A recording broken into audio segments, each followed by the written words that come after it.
We come to the sixth presentation in this year-long series, the Parayana, which means the way across. Para is above or beyond. In this sense, it is above and beyond what is known, what is our world. And it actually, in that refined way, it means across. It's the way across, and we are now endeavoring quite magnificently the experience and the vision of the way across. Just yesterday, the Webb for the first time showed from Mars our Curiosity rover taking a photograph of the Martian sunset that had the Earth as a small dot, and if one magnified the pixels, you could see a smaller dot, which was the moon. And so we're able to see ourselves as a very pale star, closer on the planet Terra rather than Earth now. The new nomenclature reflects a planetary understanding rather than a worldly understanding. And Terra and Luna, there are many moons, as a double planet almost, are appreciable for being a part of a star system. And as we talk, one of the great probes going forth is the Far Horizons mission, going all the way out to Pluto, which is the edge of what traditionally was the planetary system. Pluto and its very large moon Charon, which is about a third the size of Pluto. And they are actually now understood to be objects in a vast field called the Kuiper Belt. And just as the asteroid belt punctuates the four smaller planets, the four large gaseous planets have a liminality with the Kuiper Belt, and the asteroid Kuiper Belt objects are much larger, Pluto and Charon being among them, but there are others in the Kuiper Belt that are even larger than Pluto, or of great size. The largest in the asteroid belt is Ceres, and the second largest is Vesta. And our mission, Dawn, has orbited for a year Vesta, and now is approaching, and a year from now, in the spring of 2015, it will reach Ceres, which is the largest and only dwarf planet. And all of the Webb has been full now in the last week or so of the fact that water vapor is surrounding Ceres, meaning that it has jetted off the surface like water volcanic action. And we are understanding that a great deal of our star system is being seen for the very first time. In fact, Messenger, which was sent and arrived at Mercury, the inmost planet, has only been a couple of 3 years there for the first time, mapping all of Mercury and doing an in-depth study, so that by 2015, approaching 2016, we will for the first time have a reasonable estimate of the size and nature of our solar system, of our star system. In order to facilitate our expansion of our considerations, I have been at work for some 49 years now on the graduate level of universities and teaching. In fact, I began at San Francisco State at the same time that Gemini 4 was launched in June of 1965. And Gemini 4 is extremely important because it's the first time that a human being not orbited the Earth, but stepped outside of the orbiting vehicle and did the first spacewalk, the first EVA, extravehicular activity. And that was Commander Ed White, Lieutenant Colonel Ed White. And in the Gemini 4 capsule with him was James McDivitt. And it's interesting how the synchronicities work. Both of them married women named Patricia. Both of them went to Michigan State, the Spartans in Lansing. Both of them joined the astronaut corps at the very same time, and both of them, when they went into space, were best friends, not only from training and background, but Gemini 4 has a particular mystical quality.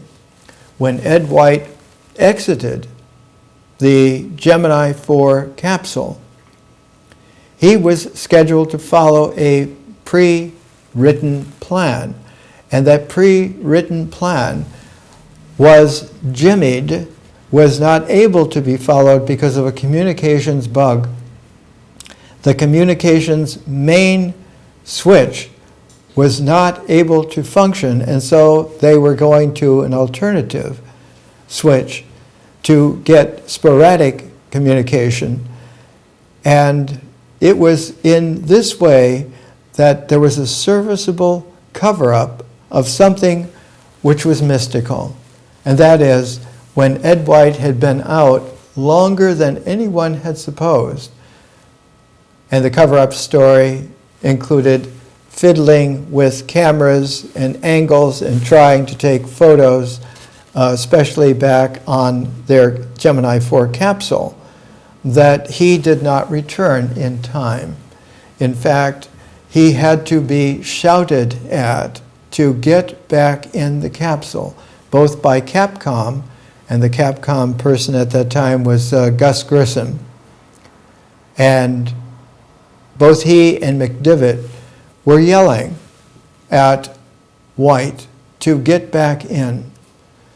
And one of the great photos of White going out is that his hand was raised in such a way that for the first time, someone floating in interplanetary space for all purposes could eclipse the Earth with his hand. And it was exhilarating. I began at San Francisco State in June of 1965. So I've been working on this level for some while. I was the prize teaching assistant and had to take over temporarily, a short term, but nevertheless for the professor I was the TA for. And so I was thrown into teaching all of a sudden at 24. It's interesting to note that by this time, the ability, after almost half a century, not just to offer, quote, courses. I graduated from offering courses to offering a complete, complex, interdisciplinary program by 1970. I was hired to go to Calgary, Alberta, Canada, to do just that, and worked at that for 5 years in Calgary, in Canada, and learned to make the kind of modulations that would allow for sets of resonance to overlap, to interpenetrate, and to begin to create conditions of a harmonic. And the very first two courses that were offered were symbols and world mythology. World mythology, by the way, was the first university course ever taught partly in downtown Calgary at the Indian Friendship Center, not just on campus. And I had pioneered this in San Francisco because when I offered a course on Job and Faust, two faces of evil, I took part of the course off campus to one of the little lagoon-like lakes. San Francisco State is not very far from the coast of the Pacific Ocean, and did excursions out there with my class several times to introduce them to the kind of expanse of concern and consideration that would illuminate the themes of Job and Faust, that the faces of evil have a particular, peculiar quality. They are Janus-faced. They face the past with tremulation, and they face the future with consternation. And there is, in this Janus face of evil, both in its Faustian appeal to thus overcome it, or to eschew it and not give in to it, is the very quality that the high Dharma in wisdom traditions shows. That the face, to give it its Vajrayana way of characterizing, the face of nirvana is exactly the other side of the face of samsara. The enmeshing in the complications of the world into the static and the chaos of impossible extraction, with the complete extraction given all of what has to be raised up and what has to be put down is now combed through in a way in which that need to raise up as well as the need to put down are both obviated by a horizon of equanimity.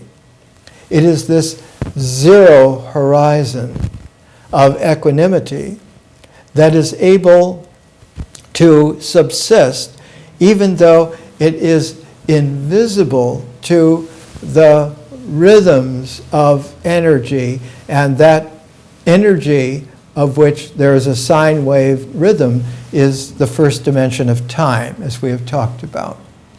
And as time has its crests and troughs, those crests and troughs are always symmetrical, given the way in which the energy is raised, which the time form is speeded up or slowed down, fractionated, and it is this invisible zero horizon of time that is the timelessness of equanimity in terms of resolving the Janus face of being afraid of the past and afraid of the future and desperate to cling to the present moment, which is fragile and precarious because it is always moving, and trying to recompense by imagining that one is going forward in some plan and one is rehashing what has been in some method, and that one is caught between methods and plans, and the actuality of the zero horizon of equanimity, which is the true nature. It's the truth of nature. The truth of nature is that nature as a field is a zero field. Not at all the 0 point energy that is talked about so much in speculation in recent and in current times. A 0 point has vanished. It's the very first statement in Euclid's Pythagorean geometry 2,300 years ago.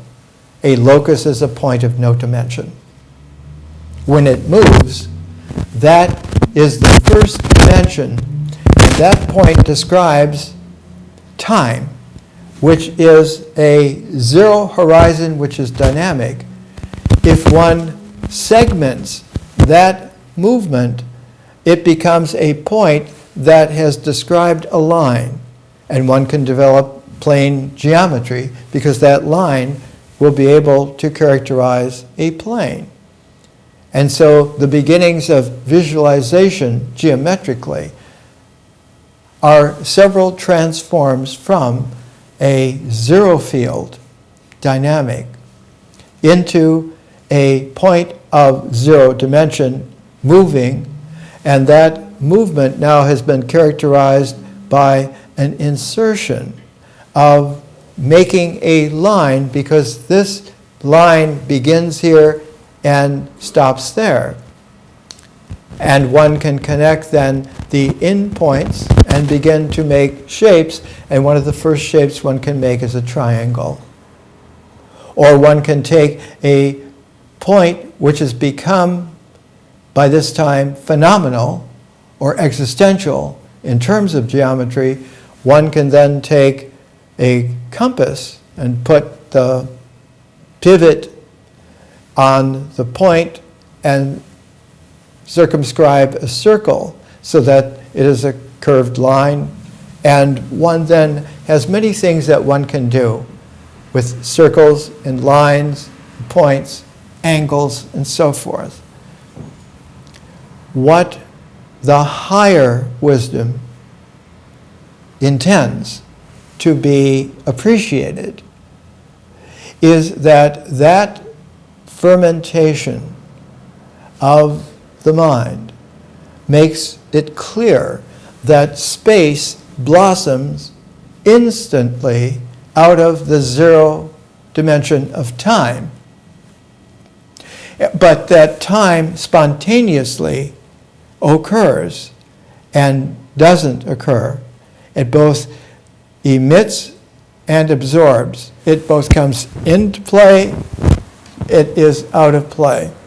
So that there is a quantum fluctuation in the fertile zero field of nature that allows for waves to come from the energy wave of time as a dynamic signature, and that those waves in their positioning, whenever they come back to that zero horizon invisible in the energy, a particle is able to be integraled to form exactly there where the horizon, the invisible zero horizon of time, where the energies of crest and trough are equanimity based, then particality can come into play, phenomenality can come into play. But its play, though it seems when one stays in that realm where one is looking at wave and particle together as the phenomenal universe, that ultimately is an illusion, and concomitantly is a delusion to believe that that is real. It is what it is. It's all that it is. But its reality is that its isness and its isn't-ness have a symmetry to them. In Plato's wonderful dialogue, the Parmenides was a younger contemporary of Pythagoras, from whom geometry developed originally. And one of the qualities of Parmenides was the great philosopher's Zeno-like conundrum. What is, and what isn't, isn't. And they never meet. There is no causality whatsoever between is and isn't. And if one grinds very fine, one can see that they do not meet because their interface is a threshold of a zero horizon that is the very field out of which time itself spontaneously occurs, so that the zero horizon, the emptiness, is fertile. And this is extremely important. One of the traditional wisdom understandings is that wisdom is a different presentation from the understanding of the mind, that the structure of the mind has a masculine tendency to have its formality in such a way that it can be expressed in terms of what is, and to shun the what isn't as if it were something that one doesn't count. In fact, we prorate that in a way since the 3rd century AD in India, and we're able to bring the idea, not zero, in reality, not emptiness, not shunyata, but to bring the idea of zero into counting, so that one then has an ordinal quality from 1 through 9, and then the next number will be 10, which will be a 1 and a 0. And one can use then a decimal scalar and have 1, 10, 100, 1,000, and the zeros then jump the cardinal sequences into an ordinal quality of being able to go. One can also go not just by tens, one can go by ones, cardinality, by twos, you can count by threes, by cubes. There are many ways. In fact, there are a number of calibrations that one can go into ordinality. What's important for us to understand here in the Parayana is that the traditional wisdom is very much a feminine quality of understanding and not a masculine. And that the beginnings, especially when one gets into a refinement like the Great Way, the Mahayana, being finally in India refined towards the 7th century, the 600s AD, into the Vajrayana. And the beginnings of this are beautifully laid out in a book that was written by Elizabeth English called Vajra Yogini. It's about Vajra is the diamond, it's the jewel, and that Vajrayana is the way in which the jeweled way has at its beginning a quality of femininity. And it is interesting to see that the cult of tantric goddess Vajra Yogini flowered in India between the 10th and 12th centuries of the Common Era at a mature phase of the Buddhist Tantras. By the reckoning of the 10th century, one goes back to the 900s, and the 12th century, one goes to the 1100s. It is, in that time period, the zero horizon of the time energy is actually the beginning of the 11th century, or 1000 AD, 1000 CE. And so one learns that, as we have in our learning, because the Learning Civilization program, though it takes as a integral completing pair world mythology and symbols, like I began with in 1970, it also has those interfaced so that myth and symbols is like a process and then a form. It's like a process of experience that comes together in an idea of its meaning. And it is in itself, as a paired phase, myth and symbol, a successor to the earlier paired phase of nature coming into phenomenality, of nature coming into the ritual actions and the ritual objects together, making another paired phase of nature and ritual, and then myth and symbol, and those two pairs come together to make a square of attention.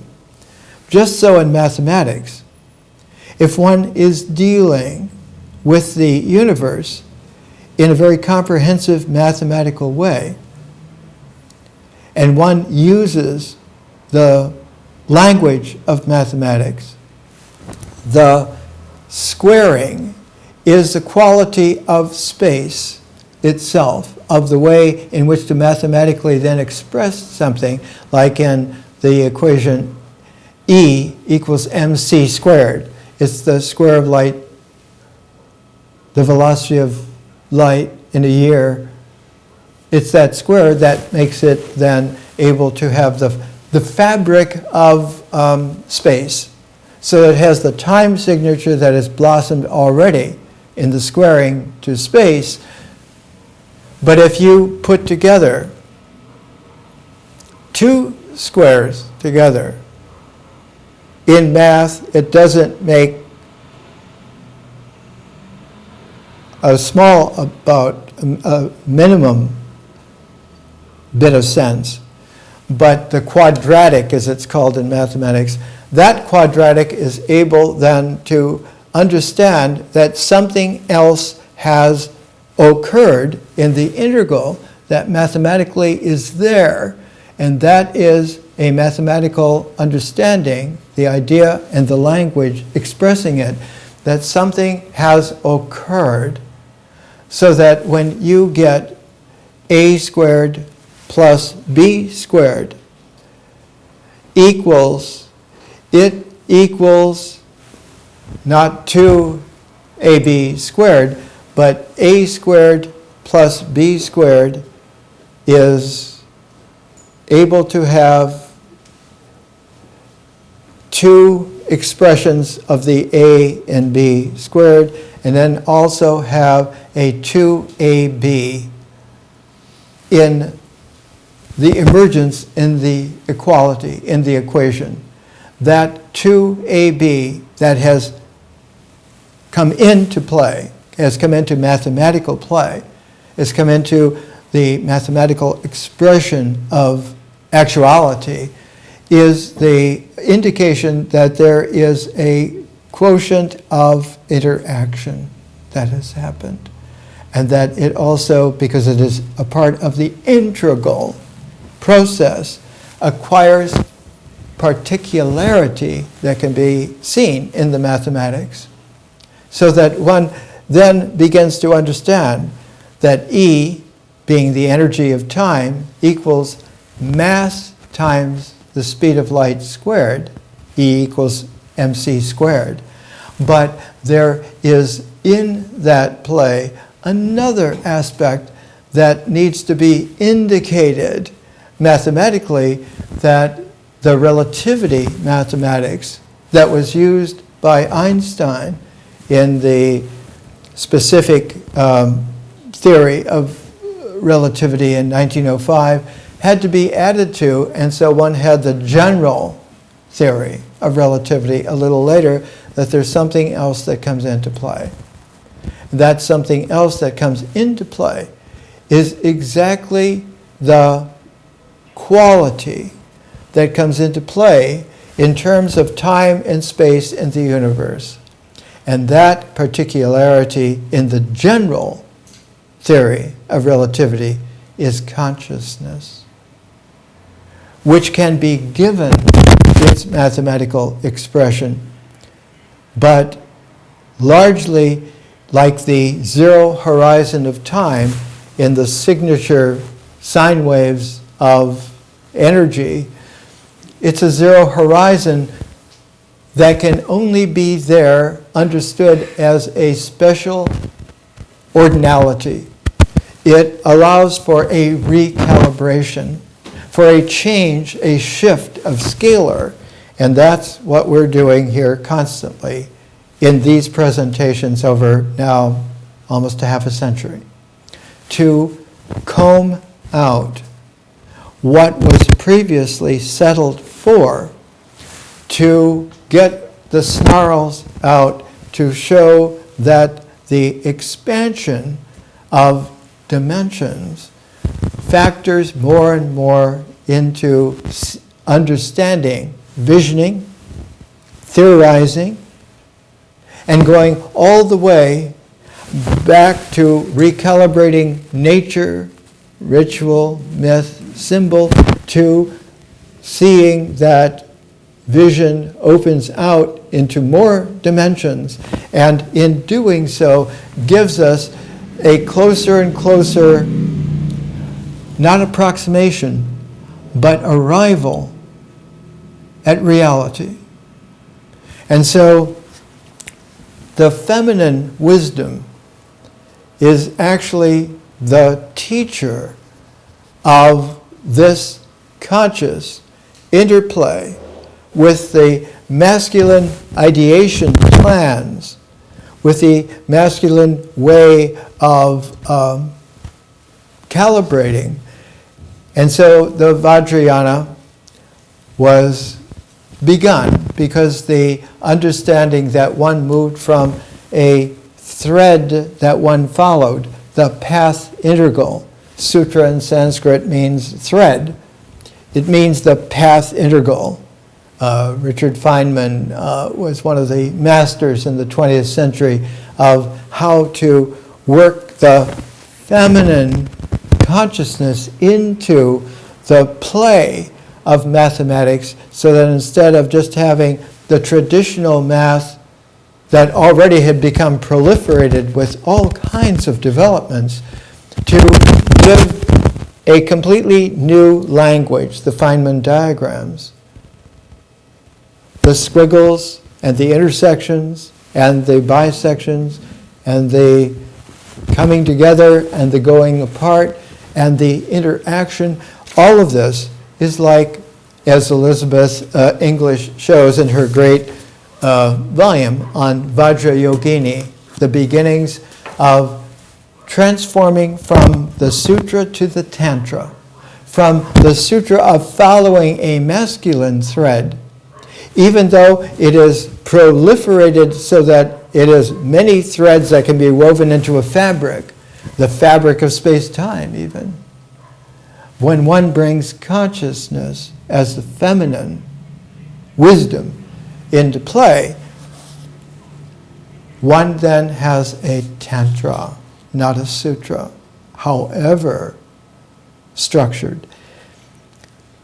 One of the most important sources for her practice in India is a collection of sadhanas.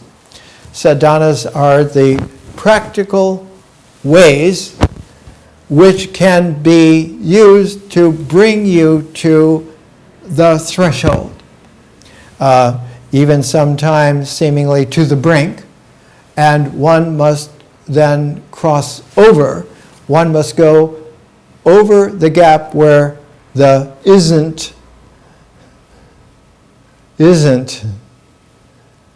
and ideation would falter. In fact, it would stop and would do its regressions, or it would do its projections to try to maintain its stability. A sadhana is a meditation and ritual text, literally a means of attainment, that centers upon a chosen deity, in this case upon Vajrayogini, or one of her various manifestations. And one of the very large manifestations later on, almost 500 years later, was Tara.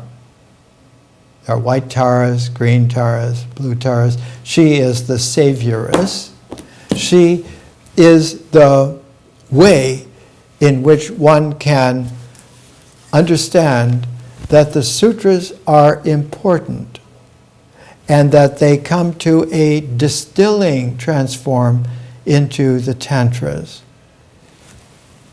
When we come back from the break, we'll see that this becomes extremely important.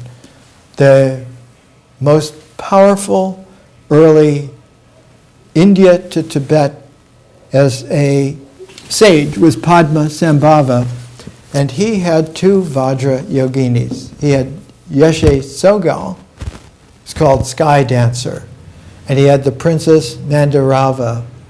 And together, they understood a way in which there were forms of higher dimension that were possible, but only when a time form had matured in civilization with its complex time forms, that such refinements could be understood. And so those further texts were hidden. They were called termas. And those who were able to find them at the time that they were ripe to be found were called tertans. And all of this comes into play at nodes in the great welter of time forms and civilization, to which we will return after a break in which the pause refreshes.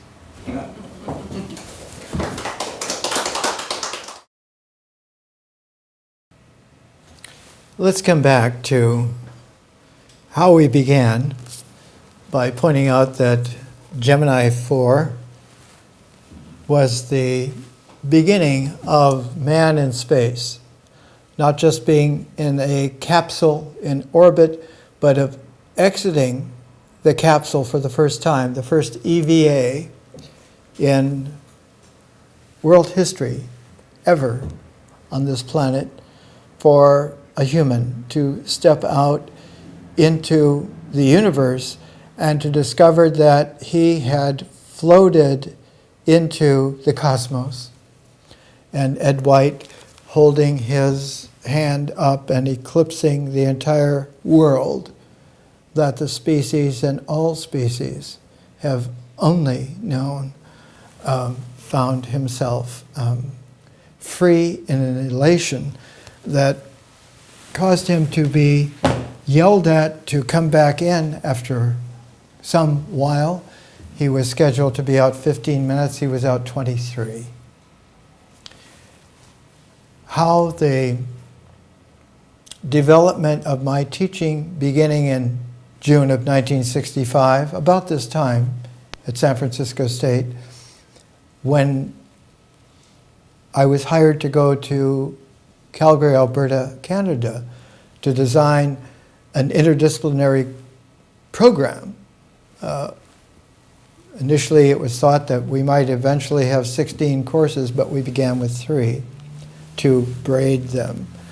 And eventually, over the decades and decades, over 40 years, that became the learning civilization. And of its 8 phases, the first phase is nature, and the 8th phase is science. And it's interesting that the 2 great scientific publications in the world in terms of readership are Nature and Science. The Science is published by the American Association of the Advancement of Science in Washington, and Nature from England originally, some 130 years ago, is the International Journal of Science in the world and has many spin-offs. And in fact, 100 years have gone by since ISIS was founded by George Sarton here in the United States. It is now published by the University of Chicago Press for a long time. And ISIS is the greatest of the journals for the history of science, so that history and science pair together like myth and symbol pair together, like nature and ritual pair together. And it is the fourth pair that make a double quadratic, a pair of pairs and a pair of pairs, which is best expressed not as two pairs squared, but as two cubed, making an 8. And that 8 is visioned and brought into play by art. And so vision and art are that first pair phase transform that is able to take what the a squared plus b squared equals, not only the a squares and b squares being parenthetically there, but a 2ab being the expression that this is what really has now come into play. And its coming into play is also an integral expressible in mathematics. The vision in the 1960s was that there be a magazine called Icarus. Icarus in Greek mythology, it makes wings, wax wings, to fly to the sun and flies too high, and the wings melt, and there's a plummet to Earth. But Icarus, founded at Cornell by Carl Sagan in the 1960s, this is the February 1972 issue, and already we're at volume 16, number 1. So that it was founded quite early on. And today, Icarus, like Isis, this is the latest issue from 2014. It comes out every month, sometimes very large. This one is from January of 2014. These give an indication of the immense sophistication and accumulation of what has become a penetration into a new time form carrier wave. Not just a carrier wave that has a reference wave some 350 years before that sets the new scalar, sets the new tone. For our carrier wave, the tone, the scalar, was reset by Newton and by Leibniz about the time that they were being born and first coming into play around 1650. And our carrier wave, ostensibly in terms of rounding off, is 2000, the 21st century. Actually, it's about 9 years before, about 1991. It's interesting because those two work together in such a way that there is a resolving third, a pilot wave, that is able to hold, like a soliton, its integrity all the way through an energy that is a time expression, dynamic, that does not lose its energy to atrophying or to increasing, acceleration or deceleration. And one of the problems that Einstein took up in the general theory of relativity that was not taken up in the specific theory was acceleration. That there needs to be a way to return to an equanimity where one keeps not a constant, but one keeps the dynamic in terms of its energy scalar accumulating in its penetration without the flux of what happens in the phenomenal or the existential world. That equanimity, that zero field in consciousness is an infinite field. And the way in which ancient wisdom recorded that wisdom like this is feminine is not only of Vajra Yogini, We talked about Elizabeth English's great tome on Vajrayogini and her various manifestations. She has many forms. She has many facets, not just one. I was told one time by a Gnostic bishop that all women are the same. There's just one woman. That's not true at all. There are infinite qualities of feminine. This particular collection was written and preserved in Sanskrit and drawn together under the late collective title, the Guhya Samaya Sadhana Mala. D.T. Suzuki in the 20th century wrote the great commentary on the Guhya Samaja Sutra. This is the Tantra form of it. Suzuki, by the way, happily married to Beatrice Lane, and she became Beatrice Suzuki. And he was a Zen master, happily married to an English woman who loved her cats and her husband and wrote her own books as well. It is one of these sadhanas that is edited and translated in this book that serves as the basis for our exploration of the goddess. Particularly her form is Vajra Rahi. And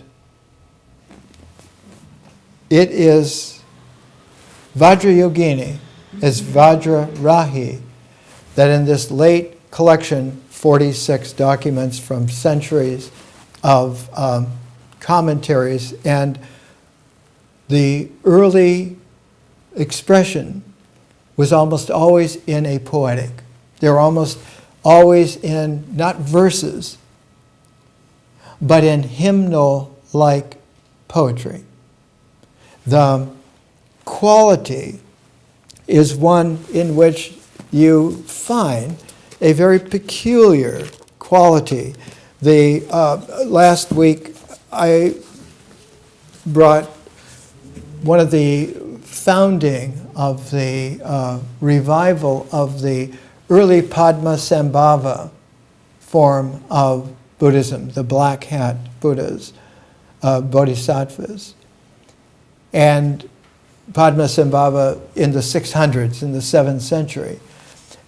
It was revived by Longchenpa, the Nyingma sect of the Vajrayana. And his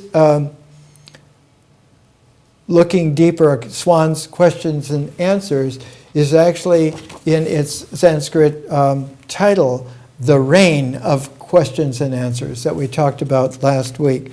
And there is a verse quality to all of it. Listen, you beautiful birds in this lovely pond, friends of a friendship that has lasted long. Although this country is beautiful and very pleasing, the sun of the good old times has set, and the companion of vulgar people has arisen.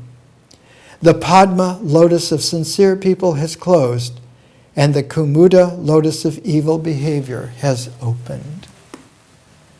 In the way in which civilization has its energy, time forms, there always is, approaching the trough, a plunge that those who are still in the worldliness, who are enmeshed in the worldliness, who unknowingly are trapped in the chaos, in the mess, in that plunge, in that fearfulness, what arises is what ethically one calls evil.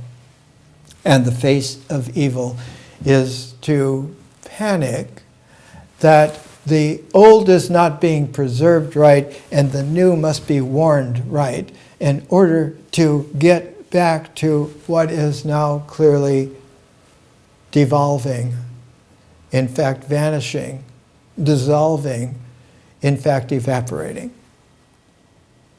at that nadir, that low point, at that trough, there is a symmetry with the crest high point. And the pilot wave persons keep the vision, teaching, reminding that it is learning. One of my erstwhile would-be students is a bank executive where I do my banking, and I gave him his first book to read, Benjamin Franklin's autobiography.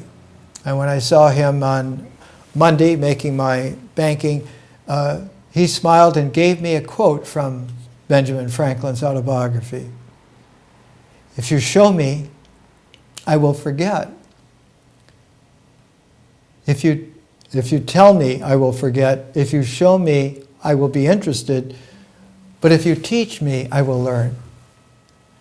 It is the learning of a new Icarus, Isis endowed civilization that is a star system wide home, poised creatively, historically, scientifically on the interstellar frontier.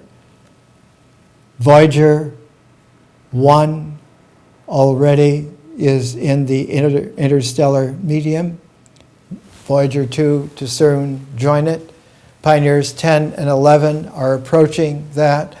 Our capacities by 2018, when the James Webb Telescope goes into play, not just in orbit around the planet, around Terra, but placed 1 million miles out into space at the Lagrange 2 point, which is 60 degrees from where the Earth-Moon would have an axis line, that it will be the telescope, the James Webb Space Telescope, 3 times the size of the Hubble Space Telescope, meaning that it has dozens of times more power and is able to see in infrared, will be able to see to the ends of phenomenality by 2018.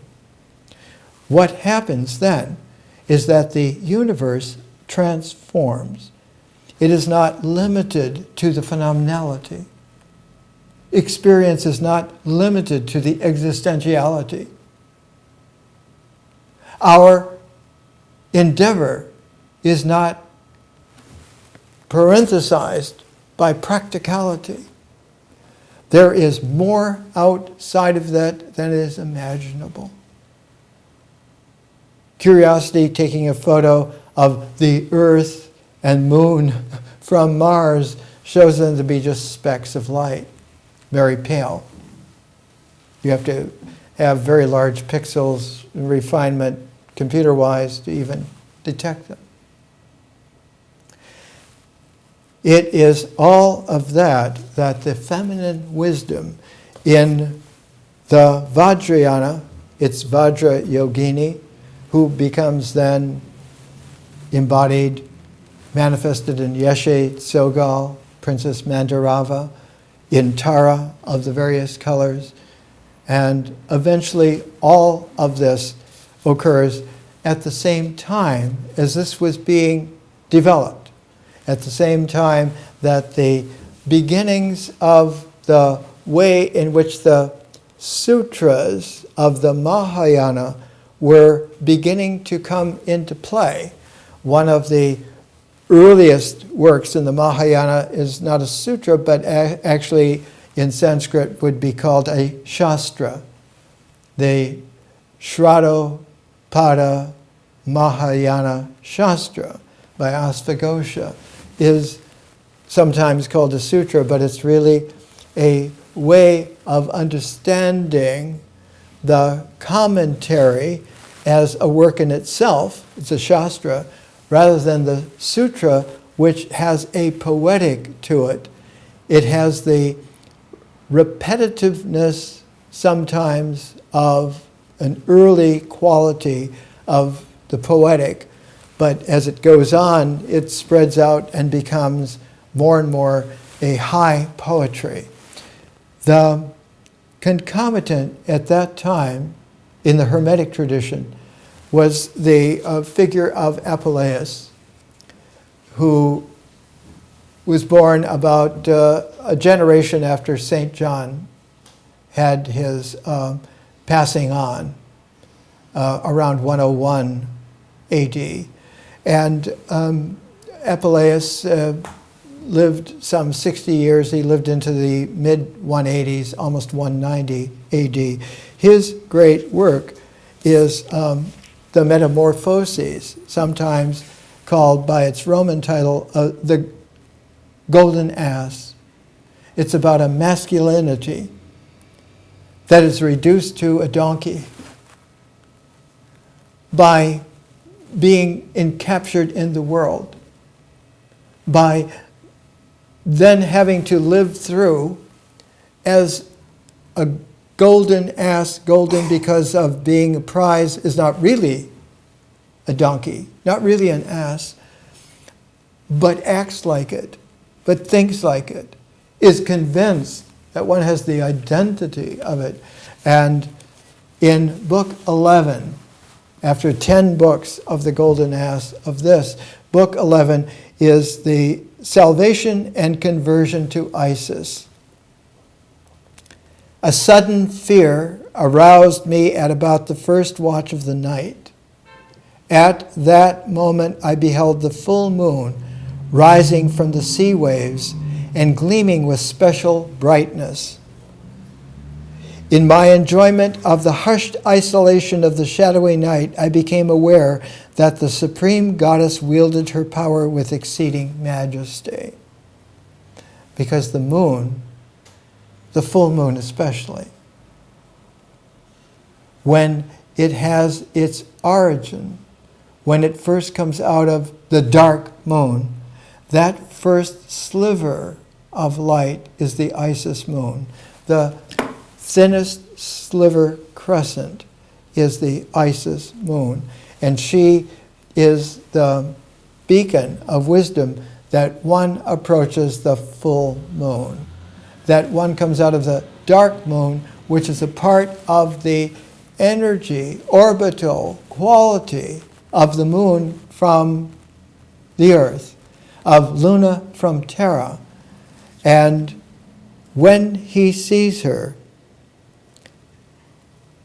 I was keen to purify myself at once, so I bathed myself in the sea waters, plunging my head several times beneath the waves, for Pythagoras, of godlike fame, proclaimed that number to be especially efficacious in sacred rites.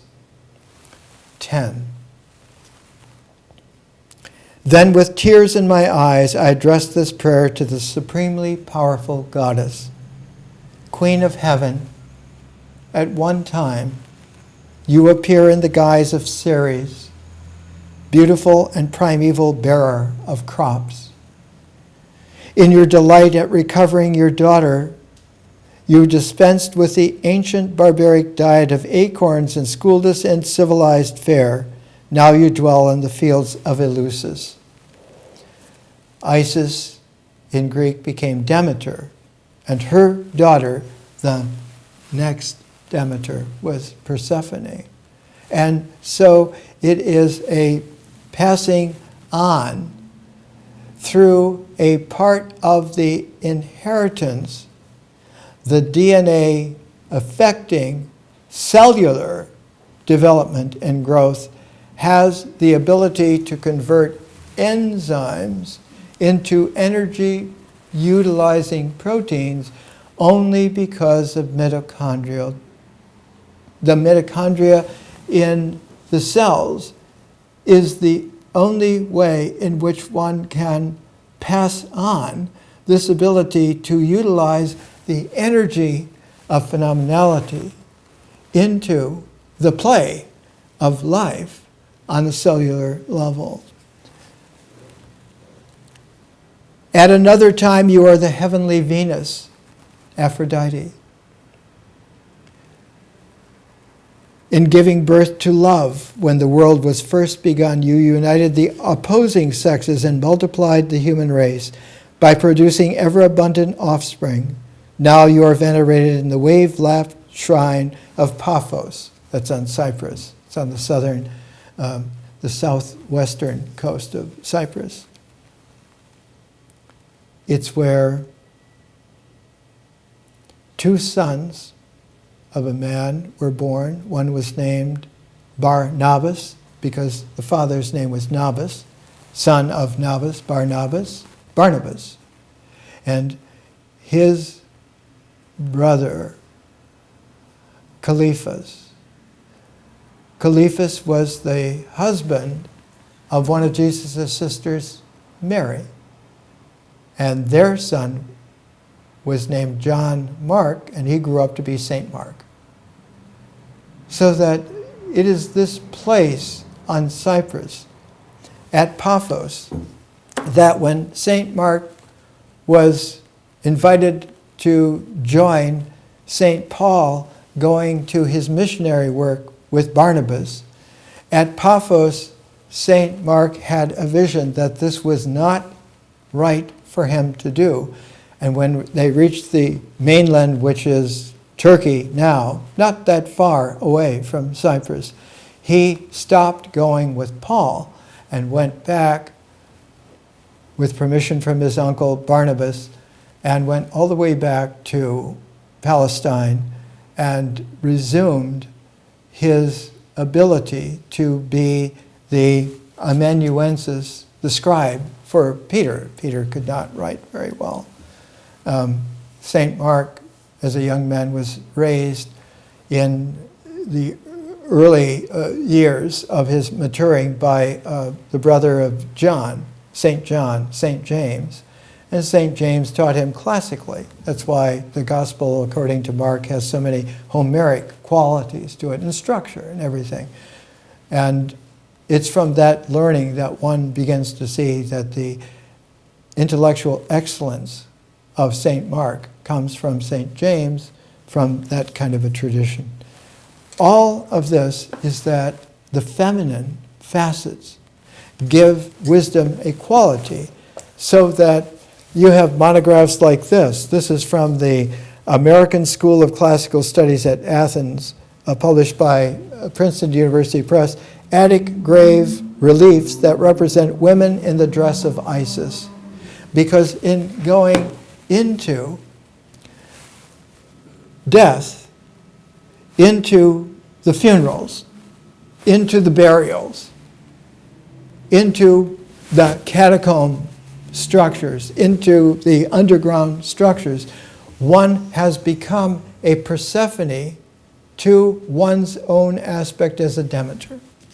And it is this tandem, tuned quality of harmonic that allows for a rebirth to occur. And so in the Hermetica, written in Alexandria in the 90s AD, exactly at the same time that Asvaghosha was writing the Awakening of Faiths in the Mahayana in India, exactly at the time that the cup from the Last Supper that had been taken to the west of Britain by Mary and by Cleophas, her husband, in connection with a group that was the other three sisters and their husbands, and Lazarus and his sister Martha, and Nicodemus, and the eldest daughter who was just becoming mature of Joseph of Arimathea, and Susanna, another one of the sisters, Anna, who eventually married the king of Cornwall, and whose sons were the first king of Britain, the first king of France, and her daughter Penardin married the king, the fisher king of the Irish Sea, who was King Lear. And so all of this is not only a fabric, but is a tapestry.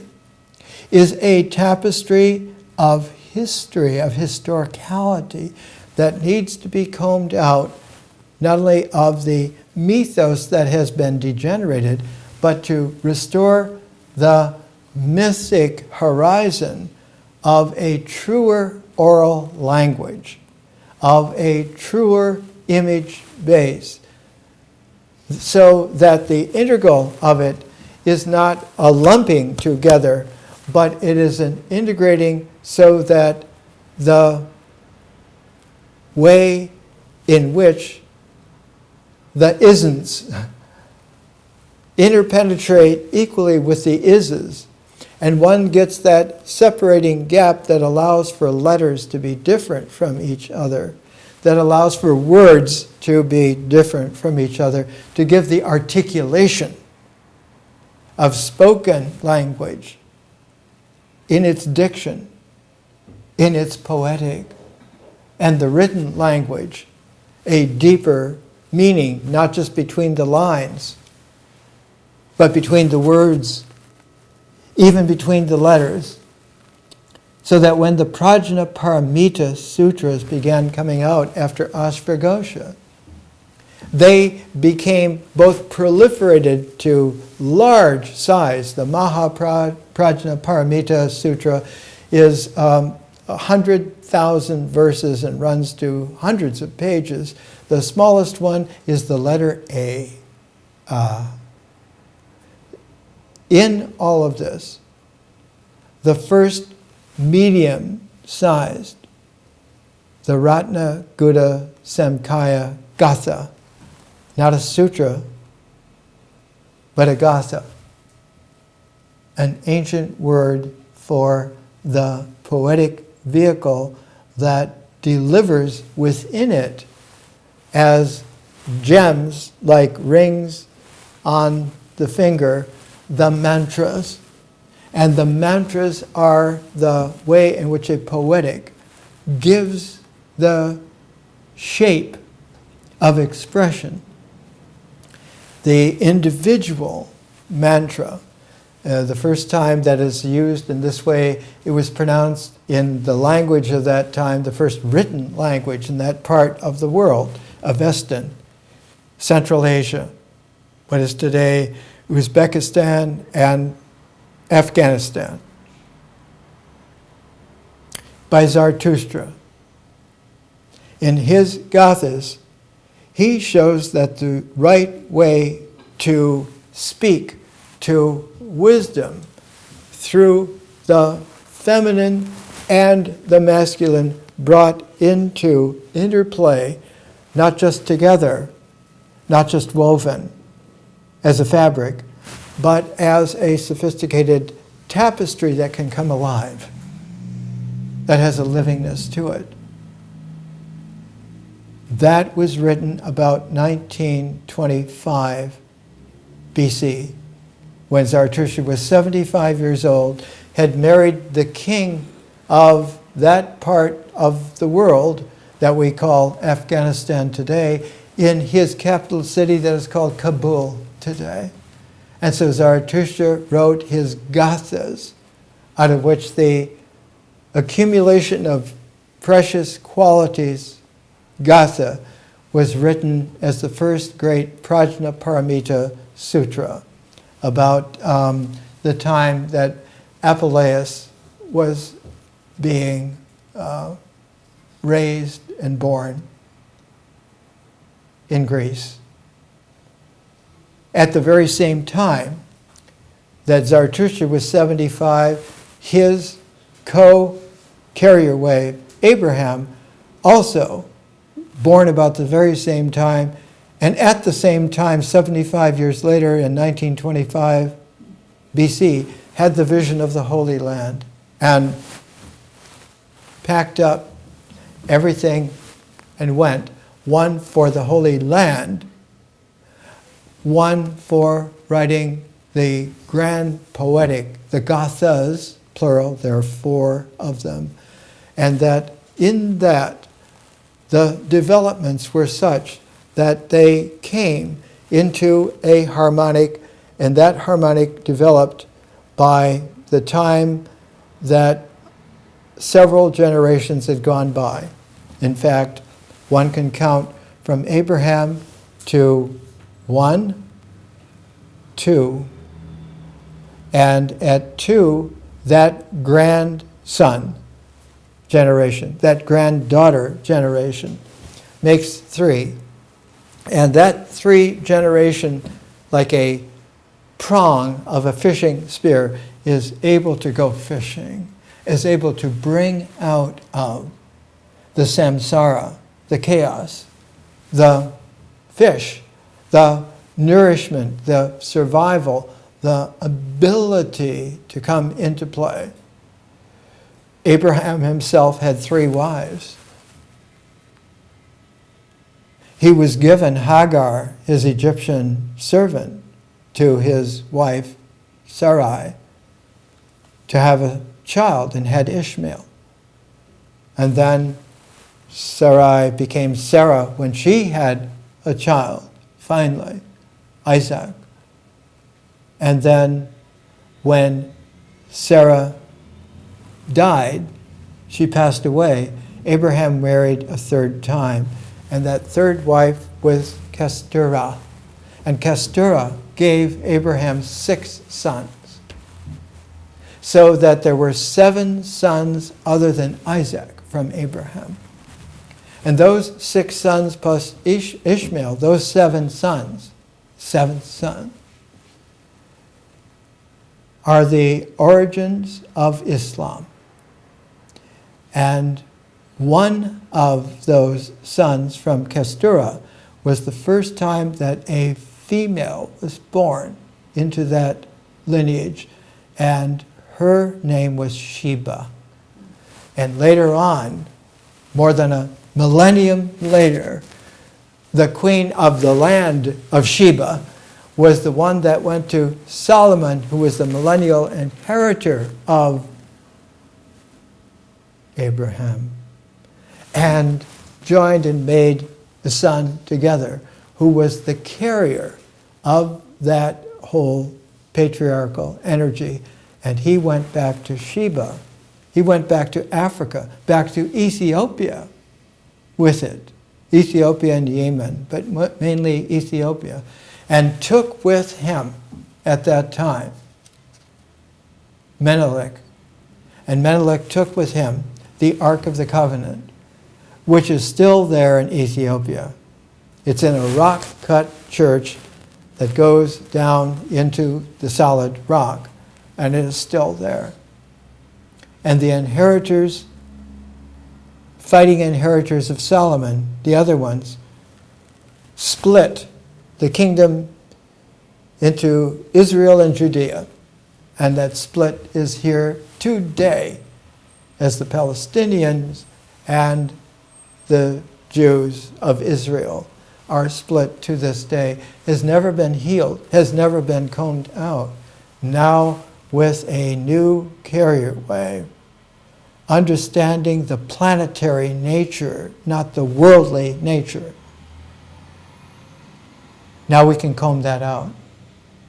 And we'll do so in this year, in the Parayana. More next week.